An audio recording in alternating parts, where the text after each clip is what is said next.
Welcome to the Daily Deuce. I'm Gary Graves from just outside cold but somewhat sunny Louisville, Kentucky, and in Maryland, where I'm sure the weather is probably just about the same and driving my man crazy. John Webster. John Webster, how you doing this morning?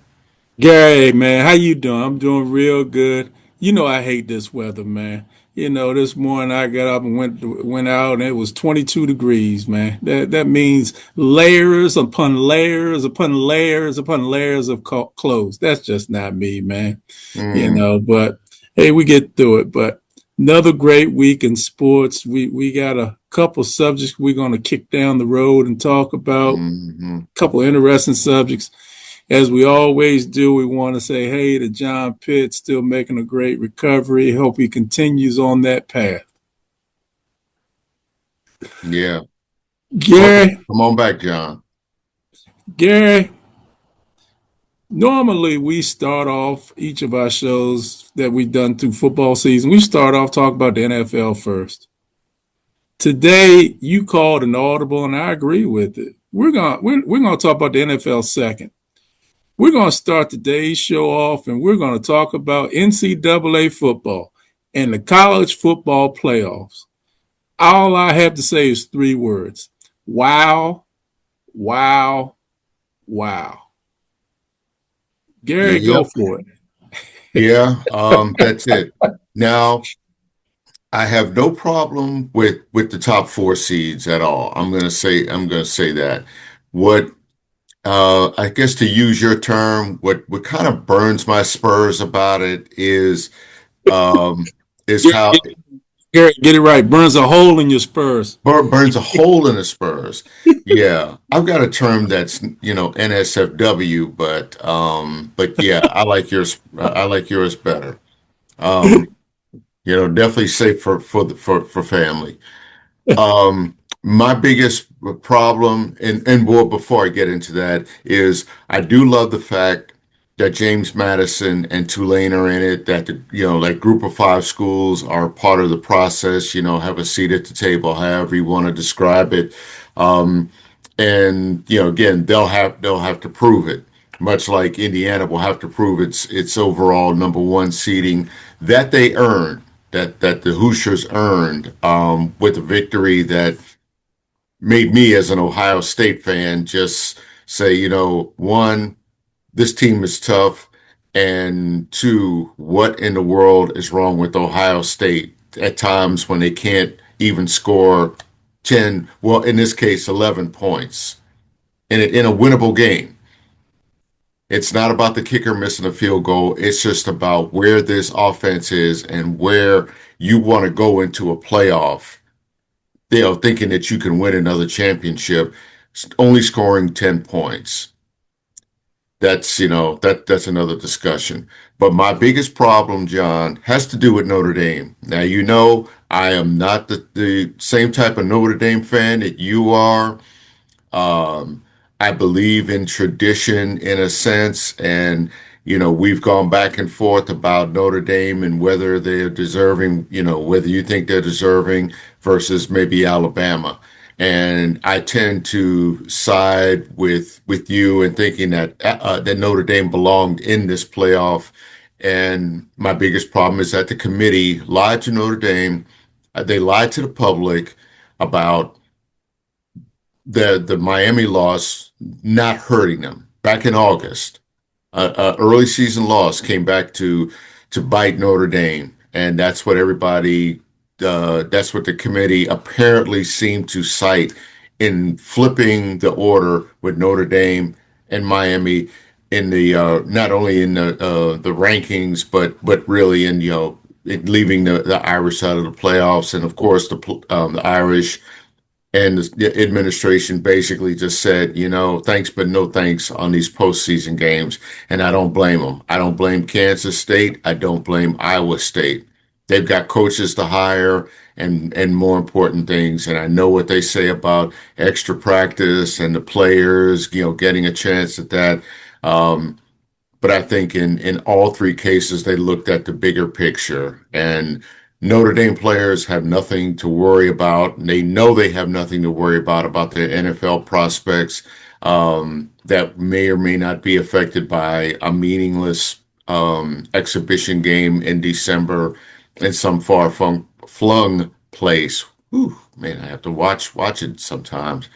But but yeah, that's my biggest problem. I do think the field is set the way that it should. It might sound weird to say, well, okay, the ACC champion Duke got left out of the process. But again, if you're talking about the 12 best teams, I know that Duke won the conference championship, but really, if Virginia had won, yeah, that'd be a different thing. But Duke being in, sorry, Duke, congratulations, enjoy the trophy. The rest of the conference is going like you were, John, like going, wow. But again, Duke earned it, and but that didn't merit a college football playoff spot, and I have no problem with that. My problem again is with Notre Dame, and it's so much about what the committee tried to tell everybody, and tried to tell the public, but really lied about it in the end. Well, as always, like I always tell you, Gary, you always come strong to the mic. So I appreciate the comments. Now, my thoughts. Unfortunate that Notre Dame did not get in. Very unfortunate. They probably are the hottest team in the country right now, and they're probably one of the better teams in the country right now. But like I say a lot of times, even when I coached or even in life, you always have to look at yourself first before you look at anybody else. And the question you have to ask yourself, did you do everything you possibly could do to get into the college football playoffs? In my opinion, that answer is no. You have to win your games. Granted, losing to Miami was early in the season. Granted, losing to Texas A&M was early in the season. But guess what? You know who you are. You know what you are. With knowing who and what you are, you also know how people sometimes gauge you or view you.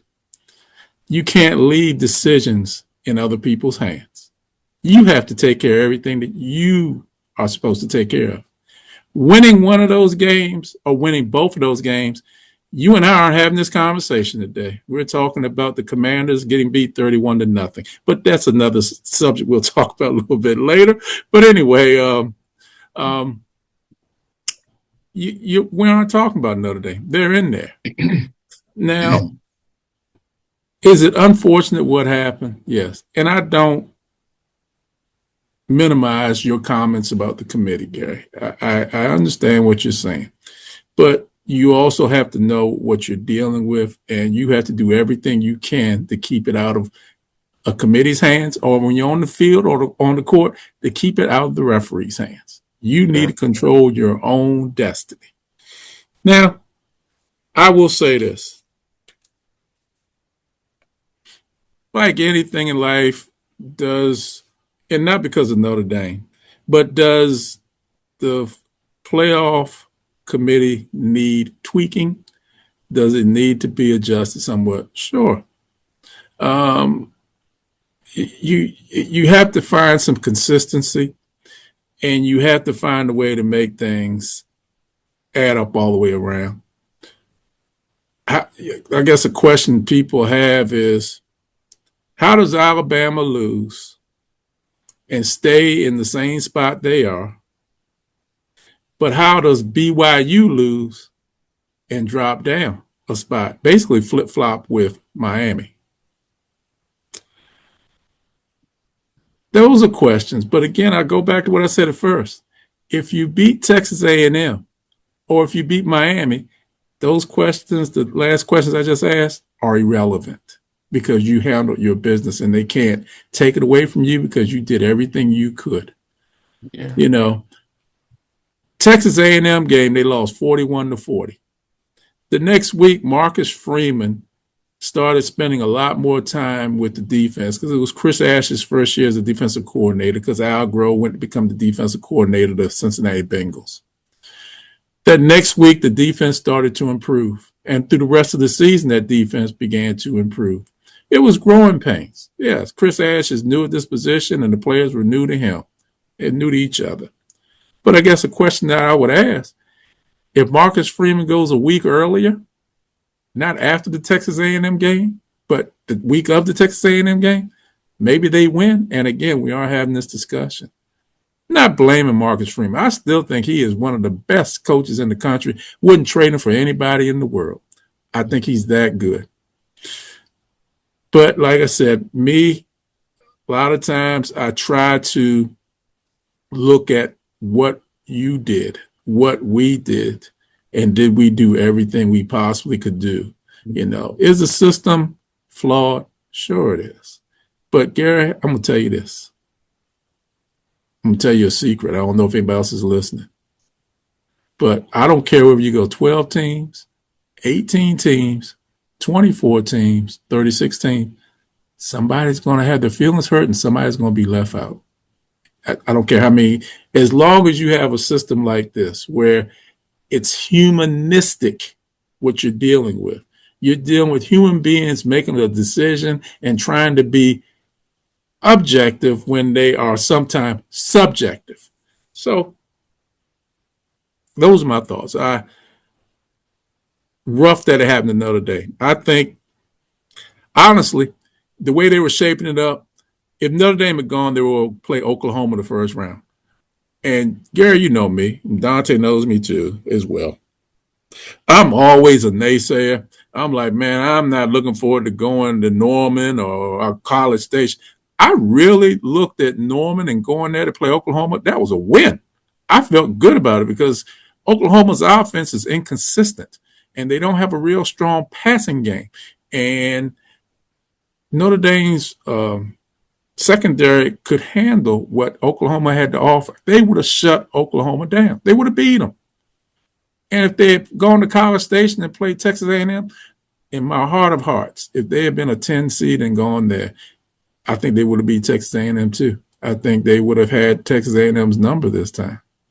Now, as it's set up, Texas A&M is playing Miami, and Oklahoma is playing Alabama. We'll see what happens. It should be interesting, and then we'll go from there. Let me also say one last thing, and I didn't mean to cut you off there. No, I There are don't cut some anything. You go ahead. there are some people that believe that this happened because Notre Dame is not in a conference. They don't have an affiliation with the Big Ten, the ACC, the SEC, or whatever. Well, you do have an affiliation with the ACC in terms of opponents. You know, playing like Yeah. again, playing Miami, which we could look at it as old heads, as like a rivalry revived. You know, from the '80s with Jimmy Johnson and Lou Holtz. But it's an affiliation, I guess, because Notre Dame plays every other sport in the ACC except football. And you can question that if you want, but I don't really have a problem with it, maybe because it's Notre Dame. Well, I don't think they need to join a conference, Gary. I know there are many people that think they I agree. should, and I respect that.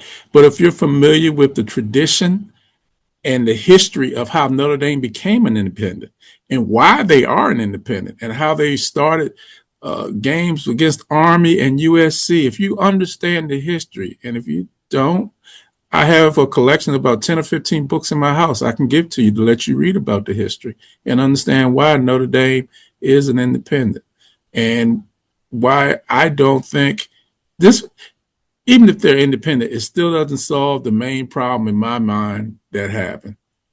You have to beat Texas A&M or you have to beat Miami. Whether you were in a conference or not, you still have to win the game.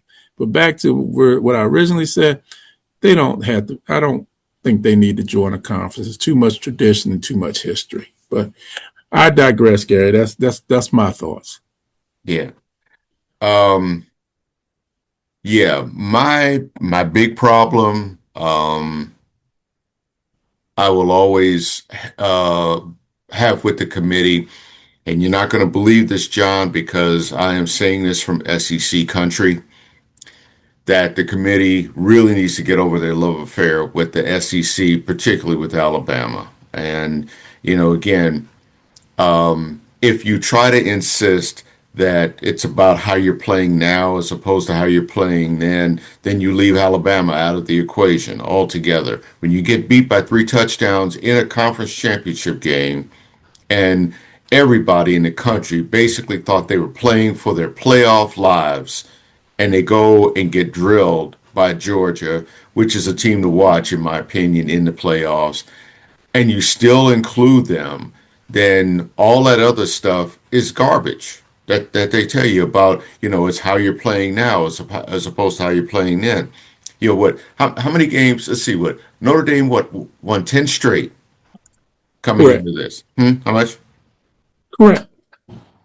So you figure they put those losses behind them. You look at how those teams are ranked, and those are considered quote unquote quality losses. And Notre Dame beat everybody on the schedule. We can debate whether a USC should be on the schedule or not. I mean, that's not my view, but it's just one of the things that I read that, now it should make Notre Dame rethink the playoff, or excuse me, the schedule of, the efficacy and the wisdom of putting USC on there. I'm not one of those people, John. I mean, I do believe they should have them on there. And I mean, again, USC is not going to suck forever. They're going to be better, and that's all I can really say about it. But get over this love affair with the SEC, that you feel like you have to get 5 teams in. Though the four, uh, Georgia, Ole Miss, Texas A&M, Oklahoma, all deserving, all deserving. Alabama, not so much. And if you're an Alabama fan, sorry, get over it. Well, You know, I, you're I in, think but you don't deserve to be in. I think Coach Saban said it best. You need a commissioner for college football, at least for Yep. these superpowers, and you Yep. need a competition committee. Yep. And as long as you continue to go on the path that you're going right now, you're going to continue to have anarchy. And that's what you have in college football. Hmm. Anarchy. Everybody's doing exactly what they want to do. Hmm. There's no rhyme, no reason. You need to get a commissioner and you need to get a competition committee. And then you move from there. But man, I think we beat it enough, Gary. I don't know what else you can do. So You I tell mean you what that we good do old that good now. old horse?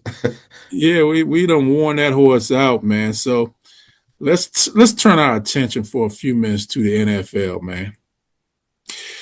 The Commanders are all wrong. The Eagles can't get it right. The Cowboys can't figure it out, and the Giants, oh well. So with the with the Commanders, all I'll say is 31-0. That's all I can say. That was what happened to them playing Minnesota.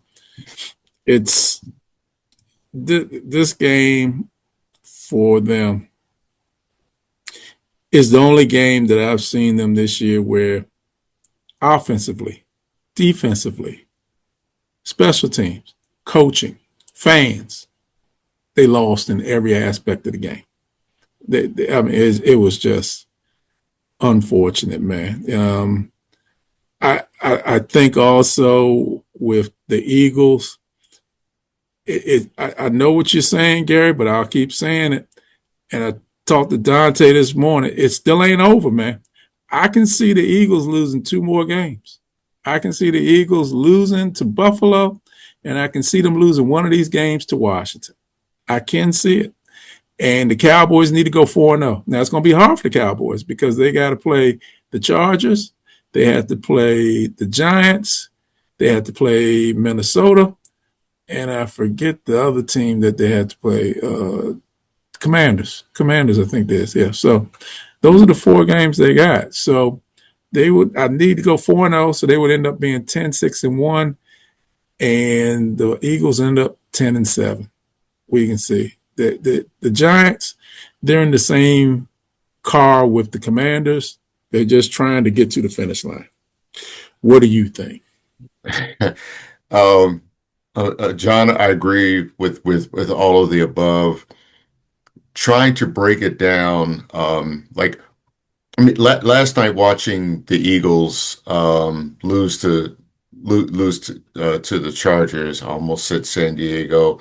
That yeah, I mean, it was yet another game with the Eagles that I went back and forth, and I just thought they could win this game, or my goodness, they can lose this game, and they lost the game, and yeah, essentially, yeah, I mean, this one I think you do pin on Jalen Hurts because of four interceptions and a fumble. That last pass, trying to force it basically almost into triple coverage. Yes, I mean you had two tips, and one ended up with the game-saving, interception. But John, this team cannot score. That's the problem. And the criticism of Nick Sirianni, the criticism of Kim Patullo, and now the criticism of Jalen Hurts, it's all valid. This offense is stagnant. You can't rely on the defense, to be your offense. And when I say that, it's like you can't rely all the times on your defense to give you field position, to give you the ball, keep giving you the ball, and you can't take advantage of it. You're not going to win games in the NFL, scoring 20 points, and that seems to be their ceiling. And for that reason, I feel like yes, John, the Dallas Cowboys have a chance to catch them and win this because I just don't have any faith in that offense right now. I really want to be the biggest Jalen Hurts supporter, but it's hard for me to do that with some of the decisions that he's made.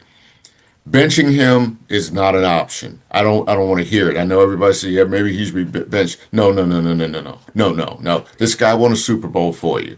He had, I guess, until they hit that wall, so to speak. I think it was like he had won 24 out of 27 starts, including a Super Bowl. This team is flatlining, but I don't think you necessarily change your quarterback. You have to figure out how to simplify the game either for your quarterback or you have to get guys in the right position to make blocks, maybe for Saquon Barkley to break more big runs like he had last night. Because I've said it before, you watch defenses, they have a beat on him that they didn't have last year.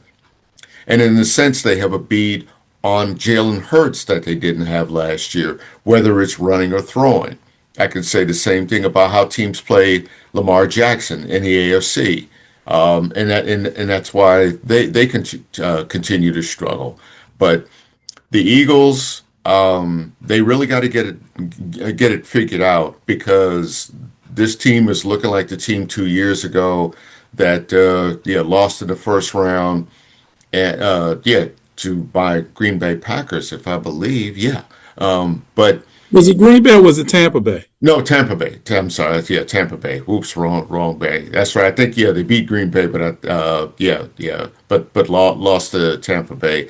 I'm sorry. I'm still looking at life through green and gold glasses because of how they held off the Bears the other night, which I thought was, I thought the Bears were going to win that game, but it ended happily, and I was generally happy with how Green Bay played. But that aside, John, I agree with you that the NFC East is still up for grabs now. I know I declared it all but over a few weeks ago, but yeah, again, it's a long season. It's a it's a steeper climb for Dallas, as you said, with having to win out and Philly, probably needing to go 2-2 for Dallas to have a chance. But it's more on Dallas, but it's shaky right now because Philly is very, very shaky. I really, they've got problems there, and I think some of it is chemistry. That a chemistry, a lack of chemistry thereof that they didn't have last year. They were clicking on all cylinders. They knew where to go. They knew where the guys are going to go. And I heard announcers. I heard Troy Aikman and Joe Buck say last night that that they were that their timing was just off a tick. And I'd agree to an extent. Something is missing. It's like they want to get there, they try to get there, but they can't get over that hump. And I don't know what it is. I really don't at this point. Well, this will be an interesting race down the stretch. We'll Yeah. see what happens. You got some other interesting situations going on as well. The Steelers won a tough game in Baltimore. Now the Steelers in first place. I like Baltimore, but I'm kind of happy for Pittsburgh because of Tomlin. I think Tomlin catches a lot of flack, and I I just think he's a really good coach and catches a lot of flack. I know there was a lot of high expectations for what a Steelers team should and could be at all times. Mhm. Buffalo, I think Buffalo is right in the boat at the right time. They're going in. They beat Cincinnati. Now they're coming down the stretch. I think they got New England this Sunday. They're a dangerous team, man. Dangerous. And I'll give you another. I'll give you two last ones. Think of a playoff without Kansas City. That's like thinking about Christmas without a honeydew ham on the table. You know, that's like that's like thinking about Thanksgiving and there's not a fried turkey anywhere to be found. That's what we're talking about. And it looks like somebody's not getting a ham and somebody may not be getting a fried turkey because I think Kansas City may not be getting in. And the last thing I'll say, and I'll let you wrap it up, Jim Harbaugh, my man, Coach Khaki. Love him. That's my man. He has a serious man crush for Justin Herbert.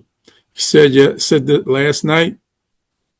He ranks him up there with his 7 kids and his wife and getting married.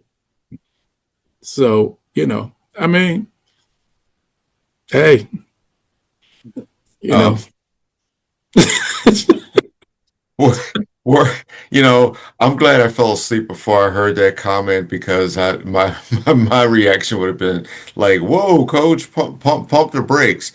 I understand the sentiment because Justin Herbert, yeah, I mean he's a dog, he's a warrior. he's a To take bad guy, but you can't put him in the same category as as getting married to your wife and your no, 7 kids. yeah, and it's like John Harbaugh has to go home after that. Um, And I was just like, wifey is like sitting by the door, like really, hubby, really, hun. His He kids said are probably calling like, seriously, pops. But he compared but again, he I understand the sentiment because Justin Herbert is one of those quarterbacks that I think you really have to love their resilience. I would say the same thing about Joe Burrow, who I personally love watching play, and I mean when he's healthy, he is really a fun quarterback to watch. I get mad, when you were talking about Buffalo, and I do think, yeah, Buffalo's riding the ship at the right time. Um, Granted, they're playing they were playing a Bengals team with a depleted defense. Now Trey Hendrickson appears to be out for the season. The thing about that game, I'll just say is, with Cincinnati that can score 31 points when Joe Burrow returns, and they can score 31 points, or I guess what he came back with a game ago or something. But either way, that team scores 31 points, and I think what he throws 4 touchdowns, and they still lose. That Mhm. says something about Buffalo, I guess, in terms of how good they are, but it also speaks volumes about Cincinnati's defense and that you can get 4 touchdowns out of a guy and still lose.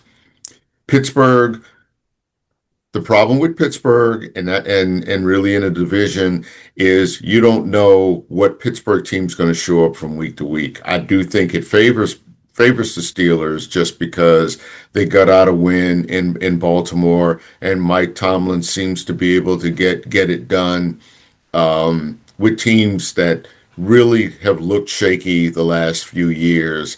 And because you have a 40-something-year-old quarterback in Aaron Rodgers, leading you, that I'm not safe in thinking the Steelers will win this division. They can, just because it's just a bad division, John. It's the worst division of football in my view.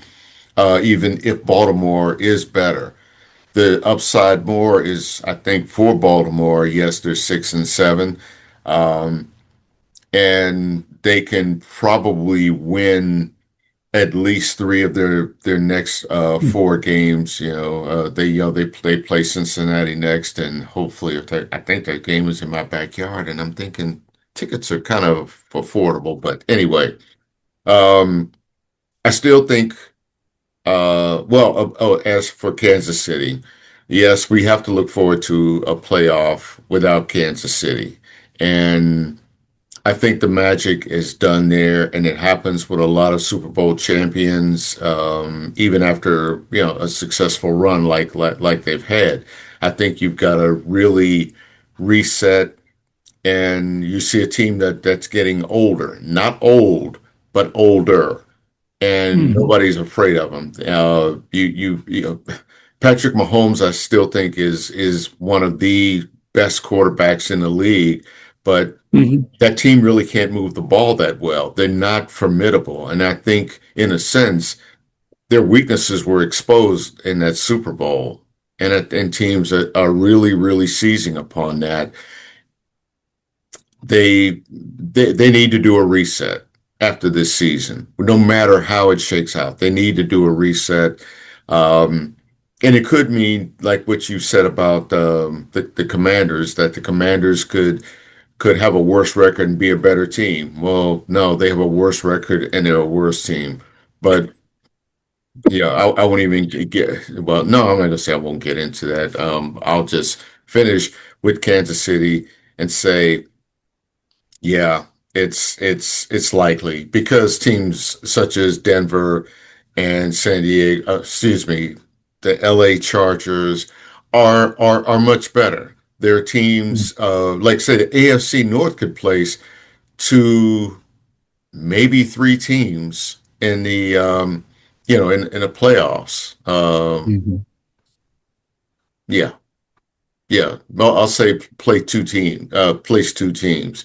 So the AFC, I'm sorry, I said AFC North. I meant to say AFC South with Indianapolis and Jacksonville and Houston. Those are the three teams. The North is only sending one.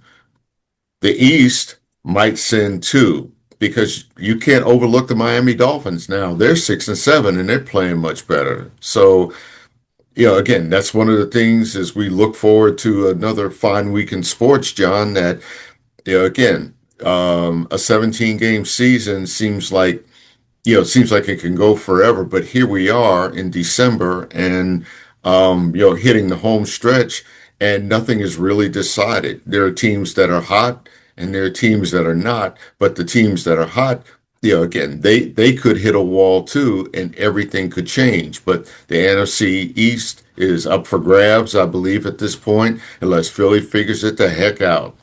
Dallas, you've got to really, really pull it out of your hearts, your soul, everything, leave it on the field if you really want to make the playoffs. And I would like to see that happen. I can't believe I'm saying this, but you know how much of a Dak Prescott fan I am. So as we look forward to another fine week in sports with college football, with college basketball until the bowl games start, the Army Navy game's coming up this weekend, John, and you know how that's a big thing in where we are. You know how much I love Navy. I covered them for a few years, and John, I love that tradition. it's one thing that you should, as a sports fan, go to because John, I'm telling you, it gives you goosebumps when you watch the cadets and the midshipmen marching in. All of those things, John. It's like it's 2025, but you could go back 50 years and feel like, or 60 years. Well, I'm gonna say 70 years because of our boy Roger Staubach, and you can just imagine him or Joe Bellino or any of those greats, playing in a game like that. So watch sports fans. I mean, there's a whole lot to enjoy. Like I said, college basketball, college football with one of the greatest rivalries of all time, and let's see, hockey. What else? Champions League. I mean, there's a lot of great soccer. I'm not going to say football. I'm going to say soccer because we are in the United States. And I really love the fact that whatever you call it, it's on every day, John. So watch sports, come back and see us. We're on YouTube. Watch us on Facebook. If you need a link, hey, we'll send it to you. And John, take us home. Hey, man, another great show, a lot of great conversation. Hey, everybody, this week, go watch some football. Go watch some NCAA football. You got the football championship series playoffs going on. You got Division II playoffs going on. Go watch the NFL with some really exciting games coming up this week. Watch some college basketball. Maryland's playing Michigan on Saturday night here in College Park, Gary. That's going to be exciting. Hey, watch some women's college basketball. Maryland women are doing some great things. Had a miraculous win the Unbeaten. other night. Yep, so they're doing well. Watch some hockey and watch some soccer, as Gary would say. But above all else, just watch some sports. Come back and see us. Take care.